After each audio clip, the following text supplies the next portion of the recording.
Rompeviento TV celebra, gracias a su apoyo y preferencia, un aniversario más. Invitamos a toda nuestra querida audiencia que nos hace posibles a participar en nuestro gran sorteo de aniversario.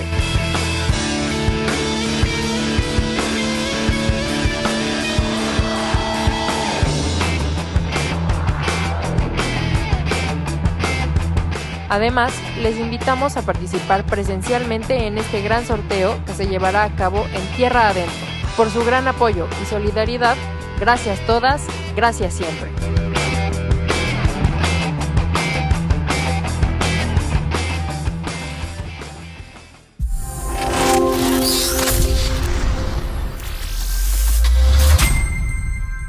Vamos dándole entrada ya a los Maxi Abogados, David Peña y Federico Anaya. Buenos días, compañera, compañero, y a la audiencia. Por lo pronto, mi querido Federico, vamos entrando en materia, pues es el caso del procedimiento abreviado. Se llevó a cabo el caso de la señorita Rita Villalobos, que había sido condenada pues a 20 años de prisión en un procedimiento abreviado, y el Instituto de la Defensoría Pública del país pues logró ahí pues echar para atrás. Ya dirán aquí los Maxi Abogados cuál es la terminología en términos jurídicos, pero bueno, se está ordenando la reposición del caso. Bueno, yo nada más iniciaría diciendo, cuando el Ministerio Público judicializa una carpeta de investigación alrededor de un delito que está investigando, se abren varias posibilidades. El nuevo sistema penal acusatorio trata de quitarle presión a los tribunales y también al Ministerio Público en el sentido de procurar que la mayor cantidad de asuntos se resuelvan de manera rápida y expedita. Bueno, ¿qué significa esto? Cuando una persona es acusada por el Ministerio Público ante un juez, se va a abrir primero una etapa de investigación complementaria en la cual el juez o la juez van a decir, bueno, Ministerio Público, ¿ya estás listo para hacer una acusación formal o necesitas más tiempo para perfeccionar tu investigación? Este momento también es una oportunidad para la defensa para investigar qué es lo que tiene el Ministerio Público contra la persona y también prepararse. Bueno, luego hay una etapa que los abogados llaman intermedia, en la cual un lado y el otro, quien acusa y quien defiende, cierran sus trabajos y ofrecen pruebas.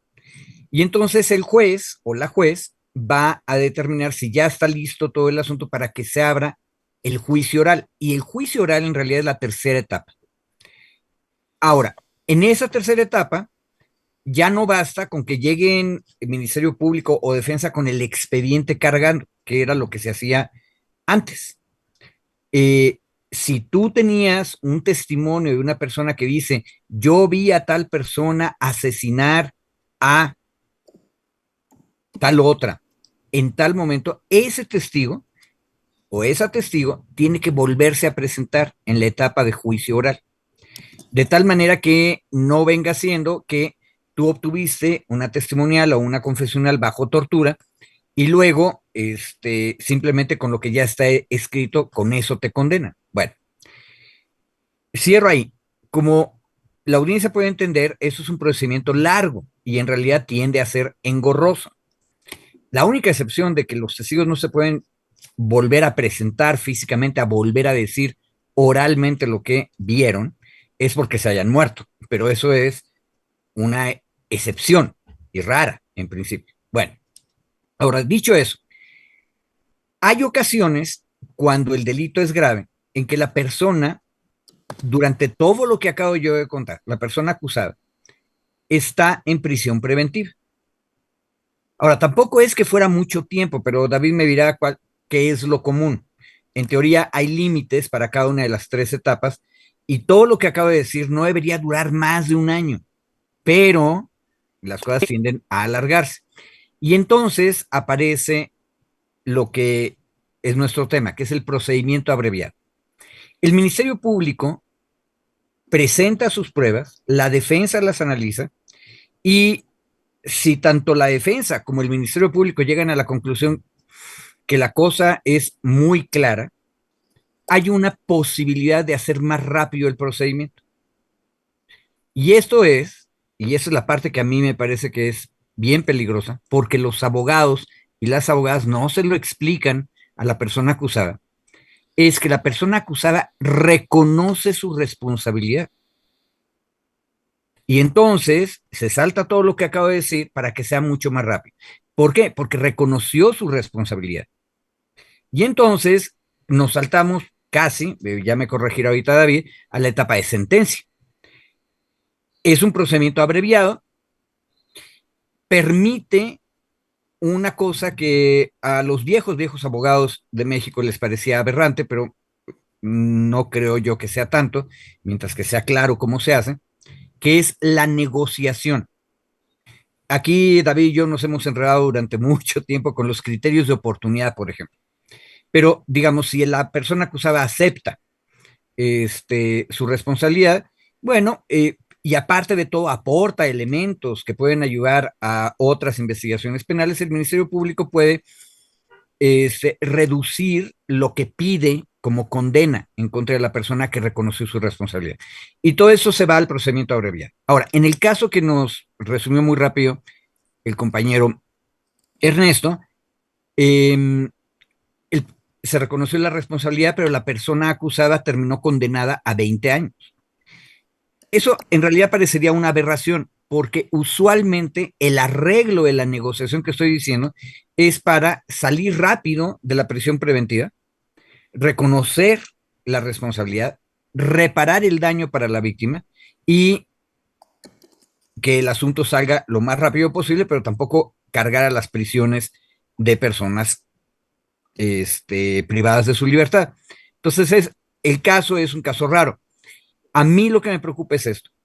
A la hora de la práctica diaria, las y los abogados defensores suelen presentarle a sus clientes como una opción para salir rápido de la prisión preventiva y no les recuerdan a las personas acusadas que la base del procedimiento abreviado es reconocer la responsabilidad, lo cual tiene consecuencias después. Pero bueno, ahí lo dejo. Perdón por el rollo. No, muchísimas gracias. Y también, bueno, ya le habíamos dado la bienvenida otra vez a David. David, muchas gracias por acompañarnos.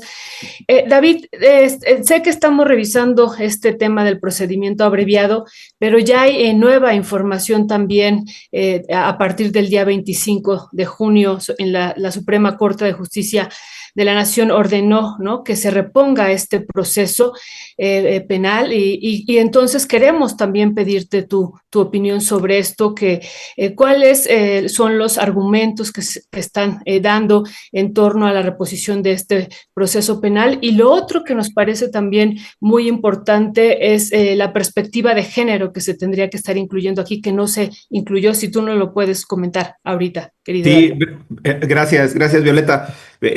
No sé por qué empezamos con este tema, si era el tercero, porque este es demasiado abogadil para empezar la mesa. Lo propuso mi querido Federico desde la semana pasada y estaba en el orden 3. Digo, nada más aquí, porque traíamos tema 1, tema 2 y este era tema 3. Ahí no sé a quién se les hizo bolas el engrudo, pero porque sí es, o sea, es una cosa muy abogadil. Ernesto ya aceptó la mea culpa, la suya culpa. Y creo que nada más para abordar brevemente el caso, porque los otros dos temas que habíamos propuesto me parece que son igual de interesantes. Lo relevante de esta posibilidad es que se abre un espacio. Había habido un par de asuntos anteriormente, muy pocos en realidad en México, que una vez que tú admites el procedimiento abreviado, te puedas, en términos coloquiales, desdecir del procedimiento abreviado. Es decir, en otras etapas posteriores, impugnar tu propio reconocimiento de responsabilidad. Y aquí hay un tema muy interesante, justo porque partes de la base de que tú conscientemente aceptas una estrategia de defensa y que esa estrategia de defensa es aceptar el procedimiento abreviado, es decir, aceptar la responsabilidad, evitarte el juicio y reducir la pena. Eso es lo que contiene el procedimiento abreviado. Entonces es muy difícil que jueces en etapas posteriores o en momentos posteriores te digan, ok, te acepto una impugnación contra tu propia aceptación, contra tu propia responsabilidad, contra tu propia decisión, digamos, ¿no? De ahí lo relevante del caso, justo porque te permite o nos permite a nosotros ahora analizar esta parte de cómo se llega al procedimiento abreviado, que creo que era el tema que quería colocar Federico justo en la discusión. Para llegar al procedimiento, a este procedimiento abreviado, en este caso en particular, en cualquiera de los otros, partes de la premisa de que el Ministerio Público tiene datos de prueba suficientes, la defensa acepta que esos datos de prueba son suficientes, que no es necesario irnos a juicio o irse a juicio y que se acepta la responsabilidad. Aquí en este caso en concreto, la Defensoría Pública Federal alega que esa recomendación de su defensa a Rita era, por decirlo menos, inconsistente, deficiente, digamos, ¿no? Y que no se incorporó la perspectiva de género en el propio análisis para recomendarle a ella aceptar la responsabilidad e irse al procedimiento abreviado.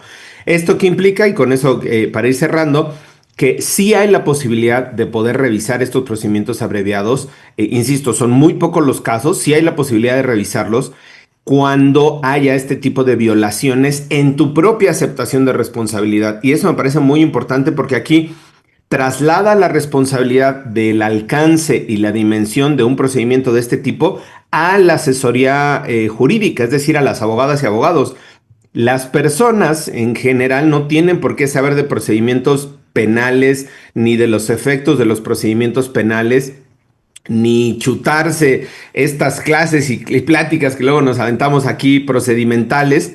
Entonces, lo que ahí hace la interpretación es que se traslada esa responsabilidad a las y los abogados. Las y los abogados son los que tienen que informar a sus clientes, a sus defendidos, los efectos, las consecuencias de estos actos y del reconocimiento de responsabilidad, en este caso en particular, de aceptar la culpa.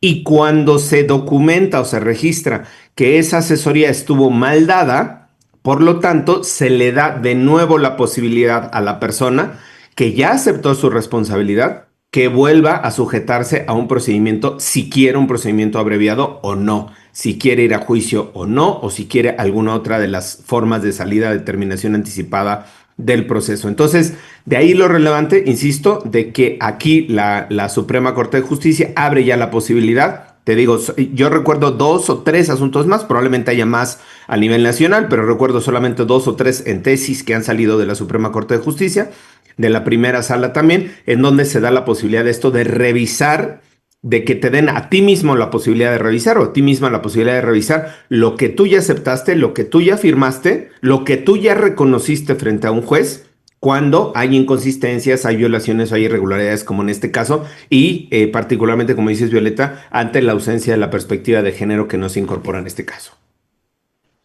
Gracias, David. Federico, salvo que quieras añadir algo más sobre el tema abogadil, y yo lo puse primero porque había quedado en cola la vez pasada, disculpen ustedes, mis queridos maxi abogados, entrando al otro tema y que es esta parte, pues el caso, el método que va a emplear el Tribunal Electoral o que debe emplear el Tribunal Electoral para bajar a 45 ganadores a la votación judicial. Digo, estoy suponiendo que además habrá impugnaciones de los que ganaron, así que una parte será la impugnación y la otra el procedimiento, el método que va a implementar o que podría implementar el Tribunal Electoral del Poder Judicial de la Federación. ¿Qué decía al respecto? Bueno, Ernesto, en ese tema, primero que nada hay que reconocer que estamos ante una regla obtusa, es decir, así como los viejos caballos lecheros que traían sus antifaces para que no vieran a un lado o al otro. O sea, esa es una regla obtusa. ¿Por qué? Y la prensa lo que ha reportado es que tenemos casos en los que una persona candidata tiene muchísima experiencia en la práctica jurídica e incluso está en funciones como persona juzgadora y ha tenido buenas evaluaciones. Pero 20 años antes, 15 años antes, cuando era estudiante de licenciatura, su promedio era 7.95 o 7.5. Y aquí el problema es que infancia no es destino. La leyenda popular dice que si había una persona mala para la aritmética y las matemáticas, era el adolescente Albert Einstein. Eso dice la leyenda popular. Perdón, y hay, como diría Federico, uno de los debates que se dio en el INE, perdón que te interrumpa, pero para hacer el debate justo, es que en el INE, por ejemplo, había algunos promedios que eran 7.8, 7.9, y la lógica, digo, no sé a ustedes les tocó en nuestra época escolar, era, pues sube a 8, ¿no? O sea, es decir, como en el redondeo, ¿no? Como cuando vas a pagar estos centavos y te dicen si quieres redondear, la lógica, o a mí sucedía en mi escuela, todavía era 7.8, sube a 8, o 7.9, hay un caso que es el que se estaba mencionando Federico, que tiene 7.93 o 7.95, y por esas 3 centésimas, perdón, por esas 7 centésimas o 5 centésimas, ahora el INE dice que no cumplió con el requisito del 8 y lo está bajando. Perdón, Federico, pero creo que era para llevar la discusión a donde, una de las discusiones justo en el INE fue esa, ¿no? Y el problema es, a una regla obtusa, como nos dice David, tenemos una implementación todavía más obtusa. Ahora, hay que recordar el origen del problema y también hay que decir quién es el culpable. Quien controló el texto final que fue incluido en el dictamen y luego votado en las cámaras federales es Juan Ramiro Robledo, un hombre más bien antiguo y más bien obtuso, que de repente oía jueces sin rostro y mete los jueces sin rostro. Oía, hay que excelencia académica, y él entiende excelencia académica como promedios, sin darse cuenta de las complejidades vitales que tiene esto. O sea, tú puedes tener un alumno de 7 en la carrera y hay muchísimas razones por las que puedes tener 7, Ese es otro debate que teníamos en los años 80 en la UNAM, cuando Carpizo trató de meter estas evaluaciones obtusas de solo la calificación importa, porque no es lo mismo estudiar tu licenciatura en condiciones de tengo que trabajar para poderme sostener, que estarlo haciendo como hijo de familia que está siendo mantenido por sus padres para poder tener todo el tiempo necesario, tiempo libre para estudiar. Eso impacta en el sistema de calificaciones. Aparte, recordemos que en las escuelas se insiste todavía con una perspectiva primitivísima en que las faltas tienen que influir en tu calificación. Entonces, si yo tengo que trabajar y entonces llego tarde o tengo faltas, entonces baja mi promedio. ¿Estoy evaluando la calidad del aprendizaje? No, estoy falseando la calificación. Bueno, todo esto está detrás del asunto de las calificaciones. Y ahora resulta que las calificaciones las tenemos en la Constitución. Y entonces, una regla obtusa, aplicada obtusamente, provoca este tipo de debates. Ahora, el asunto es que el INE ya tomó una decisión y ahora eso va al Tribunal Electoral, donde otra vez vamos a ver a los obtusos y obtusas exigiendo que no suba el promedio o que sí baje el promedio. Me parece que es una discusión, en el fondo, si lo reflexionamos, tonta. Ahora, ¿cuál es el problema? Que ni el INE ni el tribunal podrían meterle muchos más elementos. ¿De dónde se sacarían el criterio de este juez que tiene experiencia, todo lo que dije, y tiene 7.90? En ese caso sí debemos subirlo. ¿Por qué? Muchas gracias. Sí, sí, es todo un tema y lo que estamos viendo, Federico y David, es que de estos 45 candidatos que fueron bajados, pues la mayoría tienen problemas con las calificaciones, ¿no? Y entonces esta situación, y hay uno, como ustedes estaban comentando, que tiene 7.93 y tiene una amplia experiencia. Entonces, ¿qué se va a hacer? ¿Qué se va a hacer en esos casos? Y bueno, pues entonces David va a dar la respuesta. No, ojalá tuviera la respuesta, mi querida Violeta. Hoy va a dar la respuesta. ¿Qué hacer al tribunal? ¿No es cierto? ¿Cuál sería tu reflexión, No, querido? mira, creo que justo este es el debate. Ana Cruz en el chat ya me está regañando y me dice, David, por favor, en promedio de licenciatura no se redondea. Es que creo que es, o sea, es tan absurdo meternos a este debate justo, y lo decíamos aquí, yo decía en algún momento y señalaba mi posición de que a mí me parecía que era absurdo, por decirlo menos el término, que el INE se metiera a revisar estos perfiles ya una vez acabado el proceso, ya ganados. Además son perfiles que han ganado la elección. Pasaron por un proceso de selección, pasaron por un proceso de tómbola. O sea, no solo o sea, cumplieron en la forma con los requisitos, pasaron un procedimiento ante los comités de selección, comités de evaluación. Luego le ganaron al azar y salieron en la tómbola. Luego fueron pasados por otro tamiz del Instituto Nacional Electoral, llegaron hasta la boleta. Pese a todo, haya sido como haya sido, ganaron con acordeón, sin acordeón, no sabemos, ese es otro tema. Pero ganaron, y que en este momento se ponga a revisar el INE, en verdad, sí. Además, si tiene 7.9, 7.5, y hay otro apartado de la Constitución donde dice que si tienes 8 de promedio en general, o bien que si tienes en las materias de tu especialidad.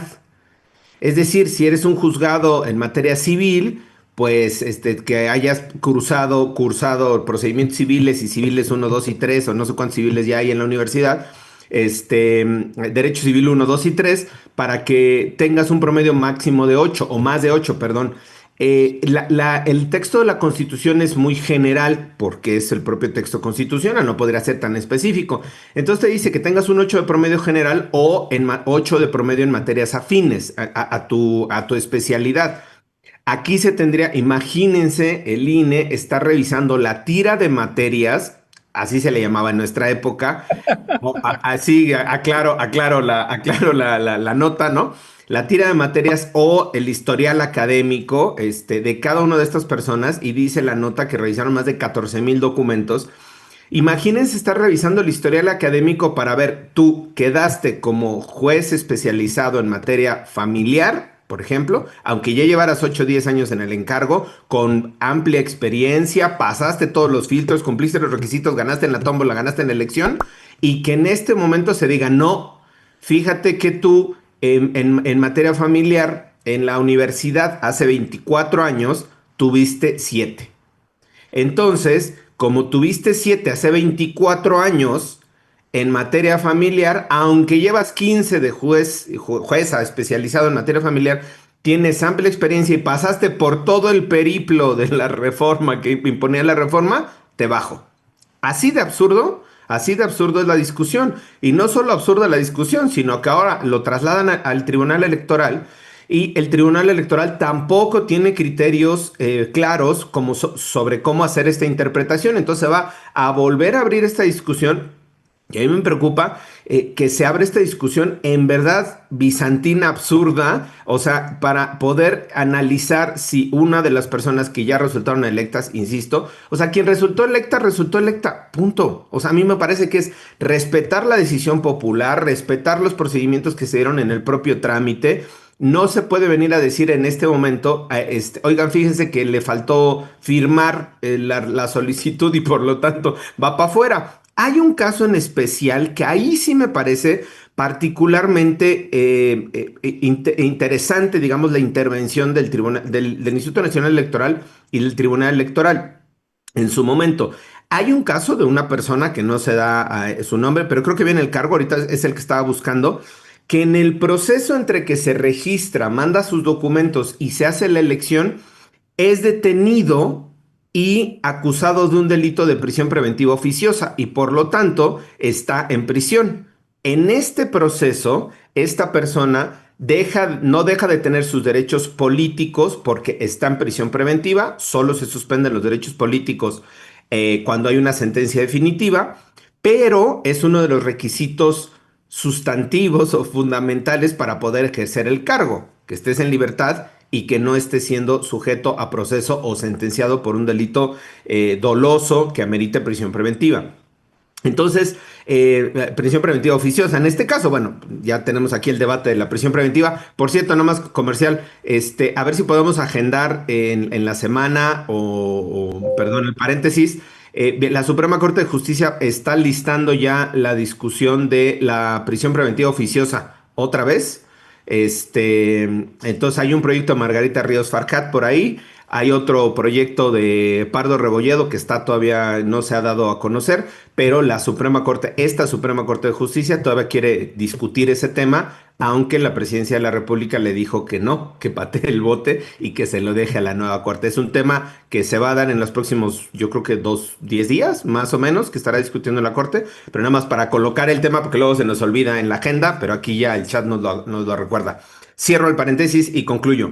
Justo esta discusión, regresando al tema de los criterios del Tribunal Electoral, no hay criterios claros, no hay criterios de cómo se van a hacer estos análisis. Insisto, más allá del debate de si sube o no el promedio, de si sube o no las centésimas que hacen falta, creo que el análisis, en este momento ponerse a hacer ese análisis, como bien decía Federico, infancia no es destino, que te pongan a revisar tus calificaciones de tu historial académico de hace 20 o 25 años, para determinar tu competencia en un cargo que vas a desempeñar, a lo mejor que llevas desempeñando 8 o 10 años, me parece que es un sentido en este momento del proceso. Probablemente en etapas previas, en etapas anteriores, resultaba interesante analizar para conocer los perfiles, para conocer la historia de las y los candidatos, pero en este momento, una vez ya concluido el proceso, concluido los procesos y las elecciones, insisto, me parece un procedimiento verdaderamente ocioso. Y nada más, ahí hasta el viernes, ¿quién decía? Alguien de las impugnaciones, no recuerdo quién decía, se han presentado 301 impugnaciones en contra de la elección del pasado 1 de junio. Habría que ver si se acumularon más en este fin de semana, pero más o menos rondarán quizá las 300, entre 350 y 400 impugnaciones que se presentan al Tribunal Electoral y que tendrá que estar resolviendo el Tribunal Electoral, y que, vinculándolo al tema de la semana pasada, eso es justo lo que tendría que estar haciendo el Tribunal Electoral, estableciendo estos criterios, poniendo estándares, haciendo un análisis objetivo y no estar sancionando a gente que sube un tuit o que se ríe de un tuit o que menciona a un servidor público en un tuit, como lo decíamos la semana pasada, ¿no? Ya, gracias, David. Sobre este mismo tema todavía, Federico, por tanto, serían dos preguntas. Una, pues si llegaron ahí la pifia de entrada o no sé cómo llamarle, el error viene del Ejecutivo, del Legislativo y del Judicial, es decir, ellos hicieron un filtro con la información que tenían cada uno de los candidatos que postularon y candidatas que postularon, y por tanto, pues cómo no se detectó desde ahí, no tendrían que haber pasado y no tendría que estar el INE debatiendo y discutiendo esto, o el tribunal viendo a ver cómo ahora bajan a 40 y tantos jueces. Sería un punto. Y el otro, desde tu punto de vista, ¿qué es lo que debería proceder? Bueno, esa última es más o menos, démosle la solución al tribunal, como decía Violeta. Pero, a ver. Ministro, por favor. A ver. Un detalle, ya habíamos discutido este tema en alguna otra ocasión en este año. Siempre hay dos momentos para revisar los requisitos: al mero inicio del proceso electoral y al final. Y la regla de que se revise 2 veces es necesaria por el caso que nos dijo ahorita David. Hay una persona candidata que durante el proceso electoral fue detenida, acusada y está en prisión preventiva, y por lo tanto no podría ejercer el cargo. Bueno, esas son cosas que pasan en medio, y entonces se justifica claramente revisión al principio, revisión al final. En este caso, lo interesante es que en realidad estamos en la segunda vuelta del debate. Es obvio que los comités de evaluación de los 3 poderes tendrían que haber aplicado la regla, pero ellos tuvieron en el pasado exactamente la misma bronca que tiene el INE esta semana y que va a tener el tribunal ahora que revise la resolución del INE. Lo cual significa que en realidad no es una pifia. Es criterios diferenciados en el momento en que se evalúa al principio, que son los comités de evaluación, y se evalúa al final, que es el INE, son dos entes distintos. Entonces, lo que es una pifia, y por eso insistía yo en la regla obtusa original, es meter la regla. Y ahí yo quisiera responderle al compañero Manuel Huizar y a María Con, que en el chat un poco decían, pero entonces una persona que asiste solo 60% de las ocasiones a su clase debe tener 10. Sí, esperaría yo, en el caso de que la evaluación de esa clase tome en consideración el conocimiento adquirido por el alumno o la alumna, que no está supeditado a la presencia física. Ojo, tenemos que quitarnos de la mente reglas del siglo XIX de que tengo que estar, y aparte de todo, vestidito de determinada manera en la clase para que me puedan poner 10. Bueno, de entrada yo diría que la cuestión de las calificaciones es un relajo. Y ahí, lo que decía María Con, ¿estamos defendiendo la mediocridad? No, de hecho, los sistemas donde no hay calificación numérica, que es, por ejemplo, el modelo original del Instituto de Educación Media Superior del Distrito Federal, en realidad tú tienes dos posibilidades cuando eres evaluado. ¿Pasaste el curso o no pasaste el curso? Si ustedes lo quieren cambiar a numérico, tienes dos opciones, 0 o 10. La pregunta es, ¿qué sistema es más exigente para la persona estudiante? El sistema que no tiene calificaciones, porque o pasas o no pasas, nada más hay dos opciones. Y entonces la pregunta es, ¿qué estás exigiendo para que la persona pase? Si es demasiado, vas a tener una alta cantidad de personas que reprueban y, sin embargo, las personas que aprueben van a tener una altísima calidad. Eso es otro tema. No estamos defendiendo la mediocridad. Al contrario, un sistema sin calificaciones, bien implementado y con evaluaciones razonables del conocimiento, es mucho más exigente. Pero el asunto es, si tú le pides a burocracias que no están acostumbradas a discutir esta cuestión de la evaluación de conocimientos, y Violeta no me dejará mentir con la cuestión universitaria, la cosa se enreda todavía más. Si de por sí es enredoso en la academia, si ustedes le piden a un grupo de abogados en la práctica, que son los comités de evaluación, que hagan esa evaluación, les va a salir mal, seguramente. Y si le pides al INE que haga lo mismo, igual les va a salir mal. Y ahora al Tribunal Electoral. Aquí tenemos un problema de diseño, hay que decirlo. Y por cierto, que lo dijimos desde el año pasado, cuando estaba discutiéndose la reforma. Esto de meter las calificaciones en la Constitución sonaba un poco excesivo. De hecho, es excesivo, es demasiado detalle, David. Pero el asunto es, no estamos defendiendo la mediocridad, estamos defendiendo la realidad. Piensen ustedes, yo termino con eso, en esa persona, es persona juzgadora, ha tenido experiencia, no sabemos en qué circunstancias tuvo 7.9 de promedio en la universidad, pero profesionalmente ha resultado bien. Y aparte de todo, sobrevivió al procedimiento, como dijo David, y fue votado. Ojo, recordemos que en la Constitución del 57, el requisito, que sería ahora el académico, nada más decía que la persona candidata tenía que tener conocimientos del derecho de acuerdo con la opinión del electorado.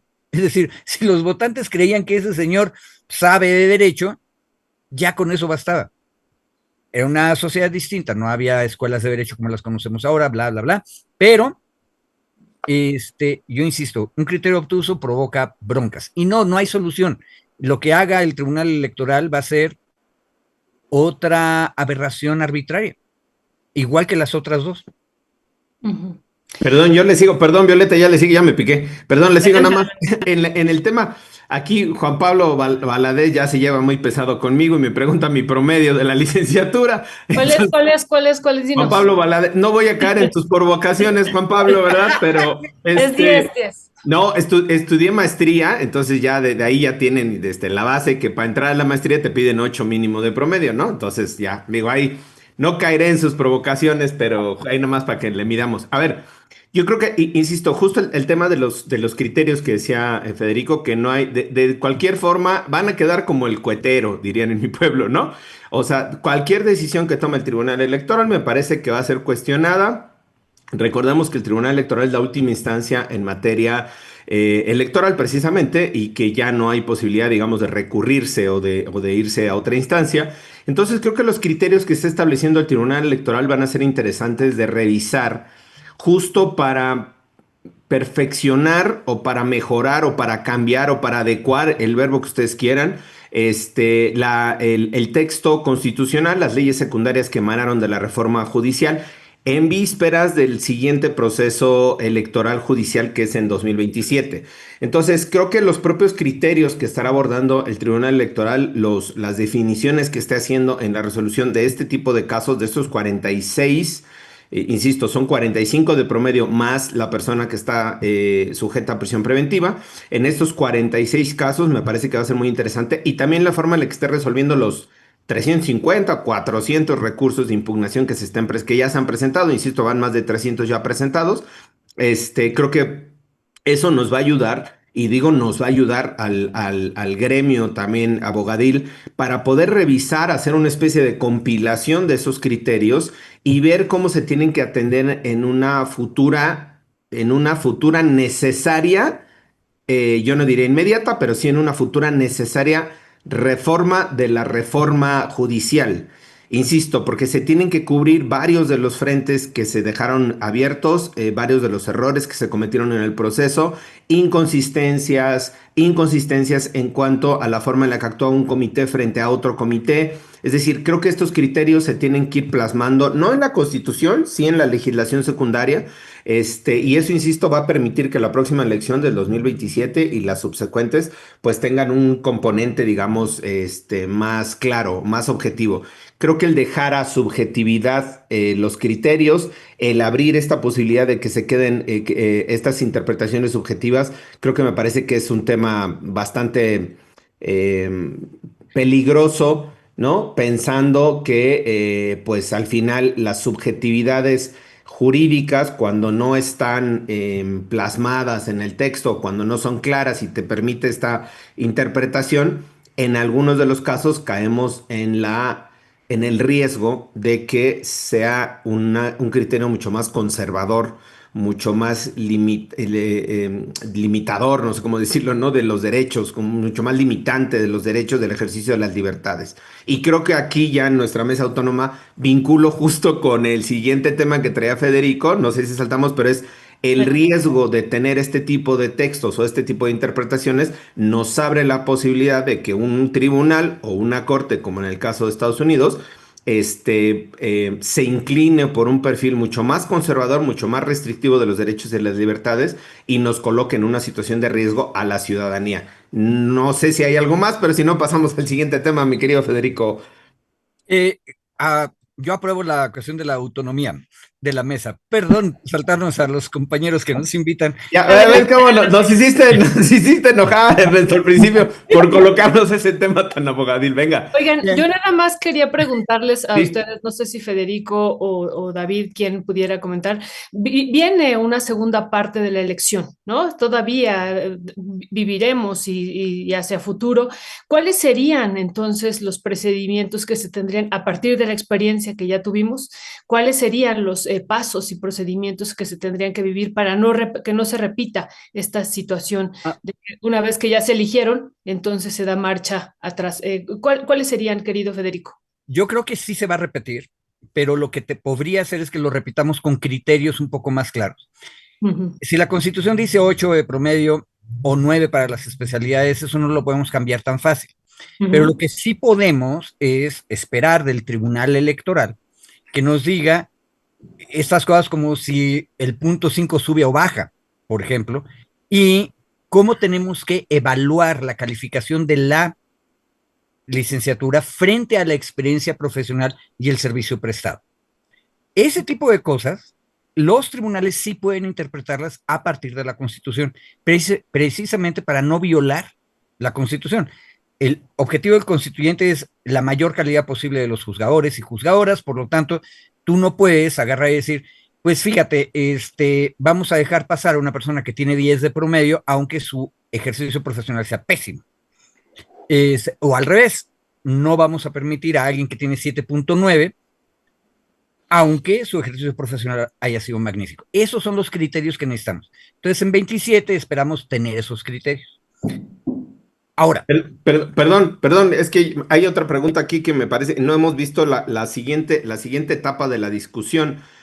Amanda Cano dice, jajaja, esto parece más a que no quedaron los que querían, ¿no? Como una referencia a que el propio INE bajó a quienes sí, a quienes no. Yo no me voy a meter en esa discusión, no caeré en esas provocaciones, pero, a ver, aquí hay otro tema que se va a abrir, que se abrió en el INE, que no se cerró y que se le manda al Tribunal Electoral literalmente patear el bote. Suponiendo sin conceder, diríamos los abogados, que se bajen los 45 o los 46 por X o Y razón o por diferentes razones. ¿Qué pasa con esos cargos? Es pregunta que se hizo en varias sesiones del INE. ¿Sube el segundo lugar como si fuera lista plurinominal de diputadas, senadores, diputados? No. ¿Sube el segundo lugar? Eso sería una hipótesis. ¿Se mantiene la persona titular del juzgado, aunque ya haya iniciado el procedimiento de separación del juzgado, porque no se puede sostener al primer lugar, porque se le bajó al primer lugar? ¿Se convoca a una elección extraordinaria de esos 46 cargos? ¿O se manda el paquete para el 2027? ¿Se mantiene el juzgador o la persona juzgadora, el magistrada en funciones? Esas, y a lo mejor hay otras 2 o 3 hipótesis, o sea, supuestos más. Se le manda nuevamente a recursar. Se le manda a recursar, diría Violeta. Ah, esa es una buena. Esa, como buena maestra, Violeta como académica nos dice que recurse, ándale, va a ir recurse civil 4, por favor. Para que saque 8, arriba de 8. Suba su promedio y venga. Esos son otros escenarios que tampoco se discutieron en el INE y que se les pasó al Tribunal Electoral. Insisto, que tampoco va a ser fácil, porque no hay criterios o no hay estándares establecidos. Es una nueva elección, es un nuevo procedimiento, es parte del debate, digamos, parte de la generación de estos precedentes o de estos precedentes en materia electoral. Pero ese va a ser un caso, a mí me parece muy interesante. Incluso si yo quedé en si yo quedé en el primer lugar, por supuesto que impugnaría estos criterios del INE porque no son objetivos, no son claros, y me iría al Tribunal Electoral. El segundo lugar, yo también pelearía para decir que por suerte de prelación, si no queda el primero, pues quedaría el segundo, y que el criterio que se tendría que imponer en el Tribunal Electoral sería que si se bajan estos 46, suban los segundos lugares. Insisto, criterio que tampoco está claro, que no lo dejó claro ni el Instituto Nacional Electoral, y que el Tribunal Electoral ahora lo tiene que revisar. Ahora, es toda esta complejidad que decíamos, más allá de la discusión del 7-9, del promedio, de en qué momento, de la historia universitaria, esto se traslada también a qué va a pasar si se dan de baja, no decirlo, pero sí, si se bajan de la lista, digamos, y los ganadores, qué va a pasar con esos cargos, con esos 45 o 46 cargos que quedarían en este momento no acéfalos, porque no sé a detalle si ya hay ausencia en esos juzgados o en esos tribunales colegiados, o si ya hay en funciones y se iba a renovar y se mantendría esta persona que está actualmente en funciones. Algunos de ellos, no recuerdo el dato, creo que eran 24 o 25 de los 45, ya eran en funciones, es decir, ya eran magistrados o juezas o jueces en funciones, lo que yo creo que facilitaría el proceso para el Tribunal Electoral. No les estoy dando la receta, pero por ahí sí nos escuchan, ¿no? De los que ya estén en funciones y que participaron en el proceso, y tú vas a decir, bueno, pues no cumpliste con los requisitos, pues déjalos que estén en funciones hasta el 2027, que se vuelva a convocar el proceso, que esa era una de las opciones que estaban en el Instituto Nacional Electoral, hasta que el 2027 se sumen estos 46 cargos a la nueva lista de magistraturas, de juzgados federales, juzgados locales que vamos a estar discutiendo en el 2027. Es decir, galimatías se traslada y se extiende, ¿no? No solo en esta discusión, sino también a los efectos que van a tener las decisiones que se tomen. Y una cosa, agarrando el galimatías para hacerlo más enredado, y hagámonos cargo, David, de la pregunta. O sea, el problema es que no quedaron los que querían. Esa es una crítica desde el público que es razonable en principio. pero yo le complejizaría al compañero o la compañera que la hizo la cuestión, porque miren, hoy en día la Ciudad de México, si no se habían dado cuenta, no tiene poder judicial, porque llevan, ¿qué? 2 o 3 semanas en paro. Mi opinión Tres personal, semanas en paro y alguien en el chat nos dijo que por qué no discutíamos ese tema, que también lo teníamos en el listado bueno, de temas pendientes. pongo nada más una cerecita sobre ese asunto. En mi opinión, que no nos hayamos dado cuenta como sociedad que no están trabajando, nos dice lo poco juridicizada y judicializada que está la sociedad mexicana. Eso es algo que deberíamos reflexionar todos y todas. Pero es obvio que el señor licenciado, maestro o doctor, no sé qué sea, Guerra, que es el presidente del Tribunal Superior de Justicia de la Ciudad de México, tiene un problema de administración gigantesco. No voy a decir más, o sea, no es muy competente para administrar su tribunal, porque ha dejado que esto se vaya enredando, complicando y pudriendo en el fondo. Dejémoslo ahí. Pero sabemos que Guerra tuvo un problema de promedio. Resulta que él no tenía el 8 de promedio y por eso no podía ser candidato. Y eso salió en el Comité de Evaluación del Poder Ejecutivo. Y a Guerra lo sacaron. Ahora, ¿por qué lo sacaron? Pues porque no cumplía con el requisito, punto y aparte. Pero aparte, si ustedes quieren meter el elemento de los que nos gustan y lo que no nos gustan, yo les diría que del lado progresista e izquierda de la sociedad, Guerra no era un buen candidato porque es muy cuestionado, y yo nada más lo dije así porque es un mal administrador, punto. No digo más, pero era muy cuestionado. Entonces a la izquierda le convenía que no estuviera. Entonces en ese momento el criterio de 8 ayuda porque es un mecanismo para discernir y, bueno, si la derecha va a querer tener candidatos, que tengan candidatos por lo menos con 8. Igual, pero la regla aplica igual del otro lado. Entonces es muy complicado decir, no quedaron los que querían. Piensen lo último que dijo David. 25 dijiste de los 40 y tantos. Creo que sí, no recuerdo el dato, lo leí en alguna nota, pero eran así como 25, 27 de que ya estaban en funciones. En otras palabras, la mitad de las personas que están bajando ya estaban en funciones. Eso, por cierto, es una cosa rara, porque en principio los electores y electoras que fueron a votar tenían, y eso sí lo tenemos bien documentado, cierta desconfianza de las personas que estaban en funciones, porque lo que queríamos era cambiar. Entonces, si estas personas sobrevivieron a ese prejuicio en contra, entonces significa que algo bien deben haber estado haciendo.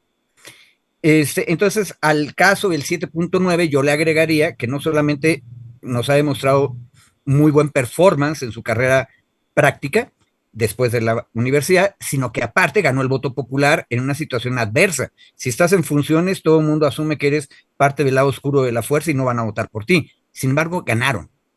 Ahora, el asunto es que la grilla, sí, también existe, pero a mí no me queda claro a quién están perjudicando con esta decisión. ¿Por qué? Porque los dos lados, izquierda, derecha, arriba y abajo, van a utilizar el criterio de la calificación cuando les convenga. La única cosa que podemos hacer en este tipo de complejidades es pedirle a todos los actores que siempre usen el mismo criterio.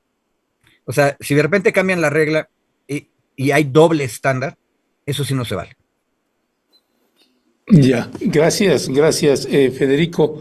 Pues ya no sé a quién le toca, Violeta, con esto de que ya también esta mesa se hizo como la del viernes autónoma. Sí, es la autónoma, mesa autónoma. Te toca a ti, te toca a ti. Pero además, nos viene bien porque nos dejan descansar, así que ustedes apropiense, no se preocupen.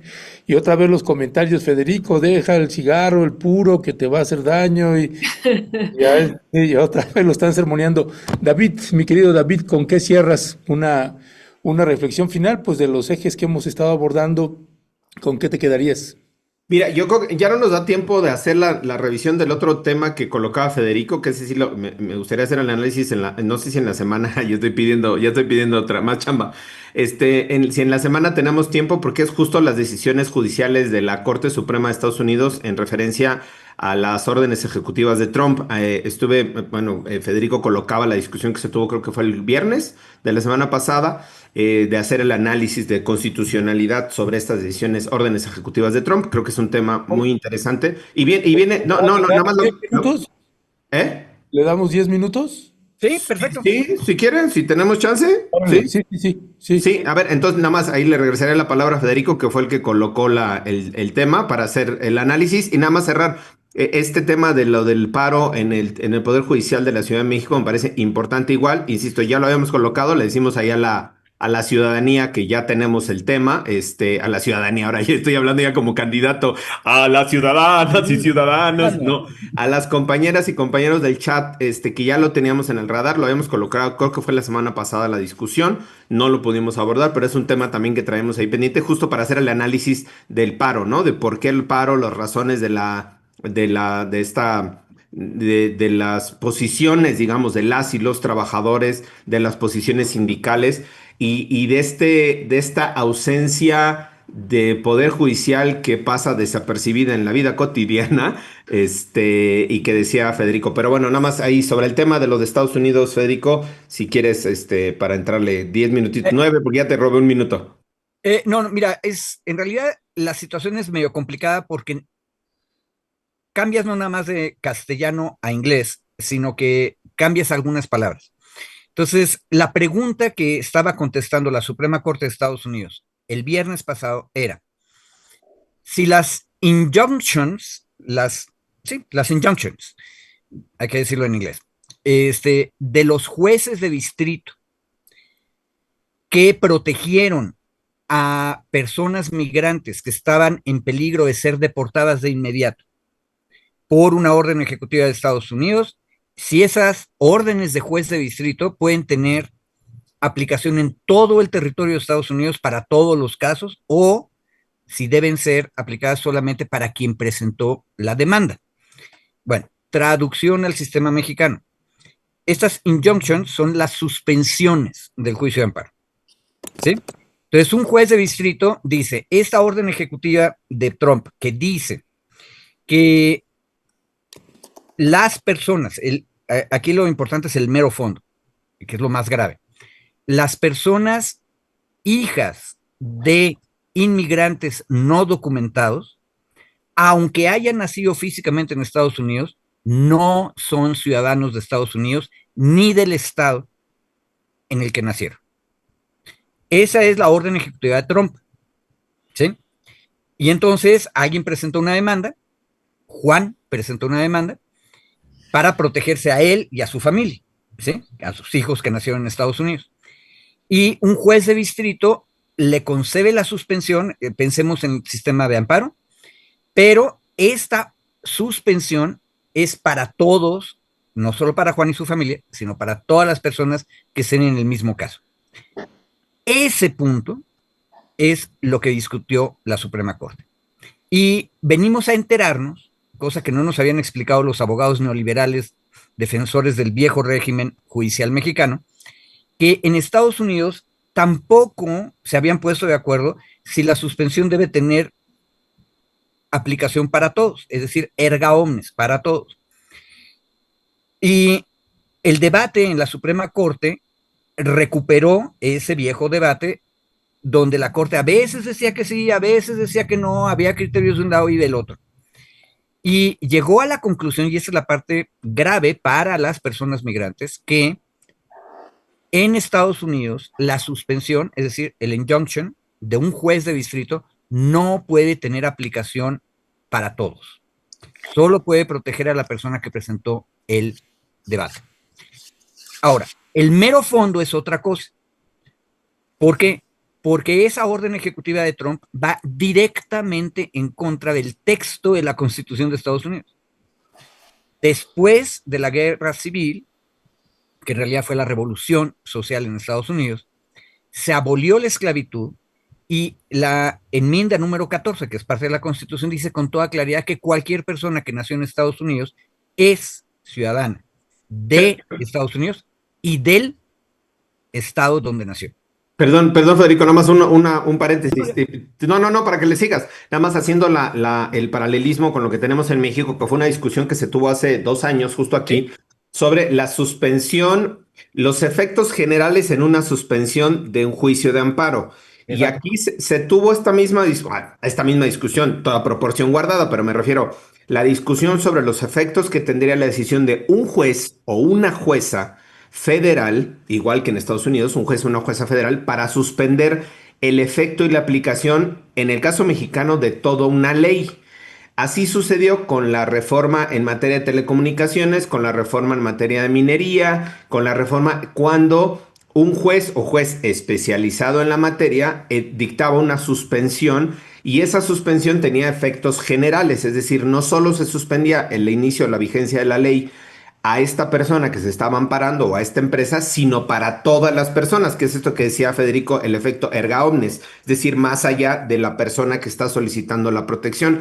Se tomó aquí se discutió mucho, y se reformó la ley de amparo y se reformó la Constitución Federal para limitar que las suspensiones en materia de juicios de amparos, cuando se trataran de leyes, sobre todo hablando de leyes, no pudieran tener estos efectos generales de suspensión, sino que fueran los efectos limitados a la persona que estaba solicitando el amparo, es decir, la persona o la empresa que estaba solicitando el amparo, y limitó con ello el ejercicio de la, yo no diría protección, pero sí de la cobertura, digamos, que tenía estas suspensiones en materia de amparo. De ahí la relevancia, digamos, el paralelismo, porque justo es un poco lo que pasaba en Estados Unidos. Dicta una orden Trump, y jueces federales de 22 estados, sobre todo los estados demócratas, impusieron una suspensión al decreto de Trump. Entonces, aquí lo que hace la Corte es revisar si esas suspensiones pueden tener los efectos generales, como aquí lo teníamos en materia de amparo, y antes de la reforma del año pasado lo teníamos, o si solo surtirán los efectos particulares para las personas que están solicitando el amparo. Perdón, nada más quería hacer este paralelismo para traer a colación las discusiones que hemos tenido acá en México. Está perfecto, y para respetar el tiempo general que nos dio Ernesto, nada más un comentario ahí. Ya que tenemos clara la comparación, yo creo que vale la pena reflexionar que en México argumentamos en contra de las suspensiones con efectos generales porque se aplicaron de manera sistemática solo a favor de empresas, en el sector eléctrico, por ejemplo, ¿sí? Y yo lo dije aquí en esta mesa muchas veces, nunca aplicaron ese precepto de suspensión general en favor de todos, por ejemplo, en materia de territorios y pueblos originarios. Ahora, en Estados Unidos tenemos la misma discusión, nada más que ahora al revés. Un gobierno de izquierdas en México se opone a que se proteja al sector eléctrico privado, de manera general. Pero en Estados Unidos tú tienes un gobierno de derechas que quiere quitarle la ciudadanía a una parte de la población que, aparte de todo, son nuestros migrantes. Y entonces el debate es el mismo, pero la carga ideológica es completamente distinta, es la contraria. Ahora, Trump dice que es una gran victoria, sí, pero de manera muy confusa, bueno, él siempre habla confusamente, pero la prensa mexicana fue mucho más confusa porque no terminábamos de entender qué era lo que se estaba discutiendo. Se está discutiendo nada más las suspensiones, las injunctions. Y entonces Trump de repente dice, sí, pero en noviembre vamos a ver. ¿A qué se refiere con eso? En septiembre, noviembre.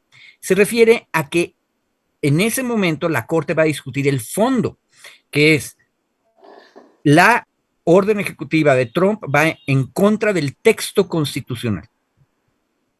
Y entonces la Corte ahí tiene otra vez la decisión. Eso no es constitucional, desconocer la ciudadanía de los nacidos en Estados Unidos.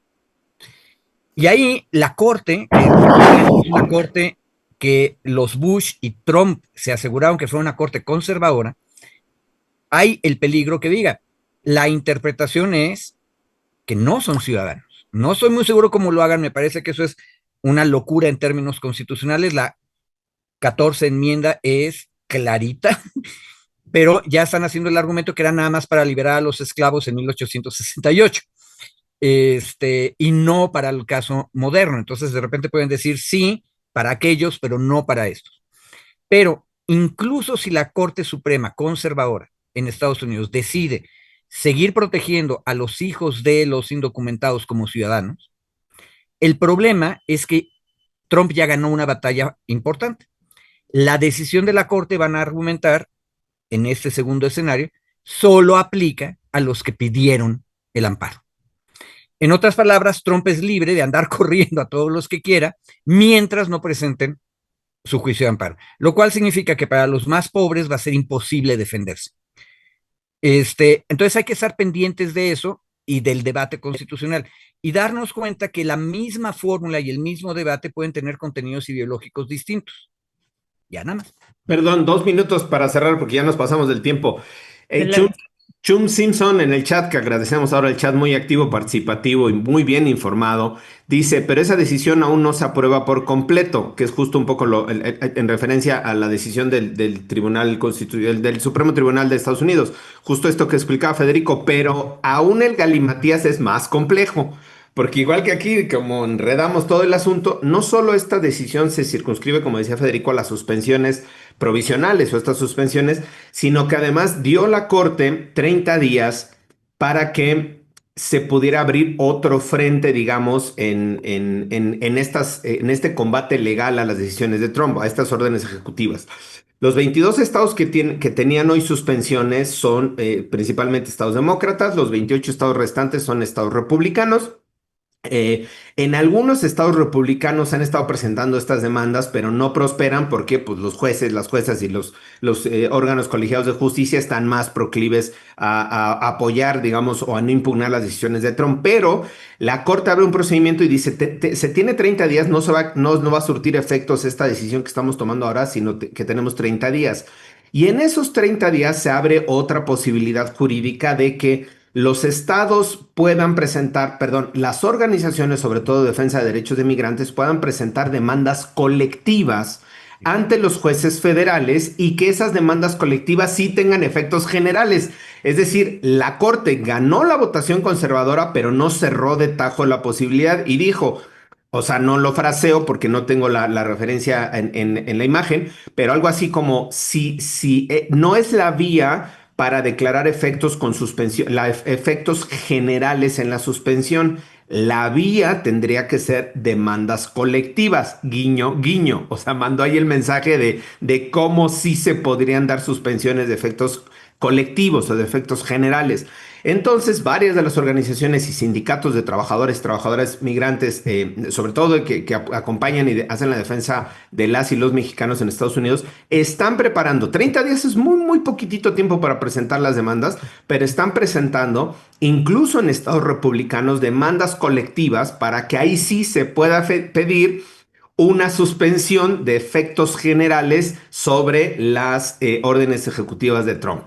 Y ahí, nada más para cerrar, hoy leía justo ilustrándome en la mañana pues, sobre el tema de Férico, leía un análisis del New York Times muy interesante que decía además, suponiendo que llegamos a octubre, noviembre, las decisiones, lo que pase, tal, si se declaran inconstitucionales, o si se hace esta interpretación de que la Constitución solo aplica para los esclavos, ¿no? De 1800 de Jefferson y no de los nacidos ahora en América, en Estados Unidos de América, ¿qué va a pasar con las y los niños, los que nazcan en estos meses o que nazcan en este periodo, en donde esté todavía sujeto a impugnación esa orden ejecutiva? En los estados donde se mantenga la orden ejecutiva no se les va a dar el acta de nacimiento, porque hay una orden ejecutiva que impide el acta de nacimiento. Y si sus papás tienen una condición, su papá o su mamá tienen una condición de migrante indocumentado, ese niño o esa niña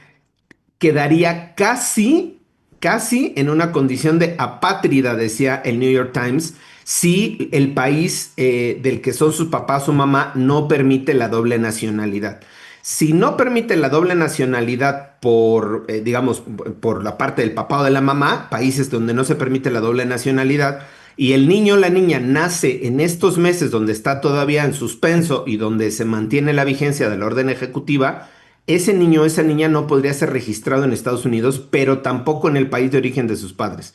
Y por lo tanto, no tendría un registro de nacimiento formal. En términos legales de derecho internacional se le conoce como apátrida. No tiene un registro de una nacionalidad. Es complejísimo el asunto. Creo que, insisto, ahora que estábamos abordando galimatías jurídicos tan temprano, este es uno de los que todavía se van a seguir discutiendo en los próximos meses. El micrófono, Ernesto. No, está apagado. Ya está, perdón. Pues mi querido David, mi querido Federico, muchísimas gracias, como siempre. Les mandamos un fuerte, fraterno abrazo. Nos vemos la siguiente semana y si hay algo relevante, ahí les estamos dando guerra esta misma semana. Un fuerte abrazo. Gracias, gracias, saludos, abrazos.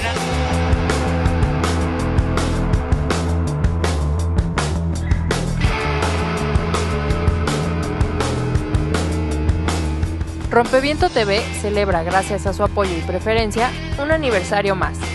Invitamos a toda nuestra querida audiencia que nos hace posibles a participar en nuestro gran sorteo de aniversario.